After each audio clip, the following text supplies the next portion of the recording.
현 정부에 반하는 여론이 거세지는 가운데 종교계 인사들과 교수들의 시국선언이 끊이질 않고 있습니다. 윤석열 정부에 대한 시국선언은 현 정부 출범 이후 1년 동안 총 105건에 달했으며 강제동원 해법을 비롯해 미국 방문을 기점으로 한층 더 격화된 추세입니다. 윤 정부에 대한 첫 시국선언은 지난 이태원 참사를 계기로 시작되었으며 제3자 배상을 골자로 하는 강제동원 해법 발표 이후 하루 한 건 이상 발표되고 있습니다. 한양대학교 교수진 역시 지난 3월 14일 이에 대한 강한 비판 의사를 밝히며 3월 28일 현 정부의 구룡 외교를 규탄하는 성명서를 발표했습니다. 교수진 총 50명이 이번 성명에 동참했으며 이는 서울대, 고려대, 동국대, 동아대에 이은 5번째 대학 교수 시국선언입니다. 한양대 교수진은 윤석열 정부의 구룡 외교를 규탄하며 한반도 평화체제의 수립을 요청한다라는 성명서를 발표해 윤석열 대통령이 외교의 기본을 망각했다. 국익을 챙기지 못한 채 외교 참사만 저질렀다며 이번 한일 정상회담은 대일 구룡 외교의 극치라고 말했습니다. 특히 제3자 변제 해법에 대해선 강제동원 피해자들을 향한 2차 가해라며 대한민국 역사를 부정하는 반민주적이고 반역사적인 폭거라고 밝혀 변제 해법에 대한 반대 의사를 표했습니다.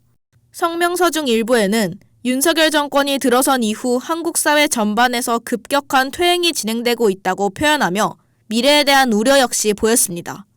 동시에 지금이라도 민주주의 확대와 자주 외교, 한반도 평화체제 수립의 길에 나설 것을 강력히 요청하며 이를 저버릴 경우 여러 형식을 통해 현 정권을 비판하거나 반대하는 운동에 적극 나설 것을 공개적으로 천명한다고 말했습니다. 학생들이 공부에 열중하고 청년 문제에 또 많은 고민을 하고 있는 것으로 아는데 무엇보다 이제 현실 정치에 관심을 기울이지 않으면 누구도 이 청년층의 현재나 청년층들의 미래를 대신 걱정해 주지는 않을 거라고 생각이 들어요. 유권자 입장에서 정치인들을 높여주거나 아니면 응징을 하거나 이럴 수 있는 유일한 방법은 투표인데 그 투표라고 하는 것은 항상 할 수 있는 건 아니죠.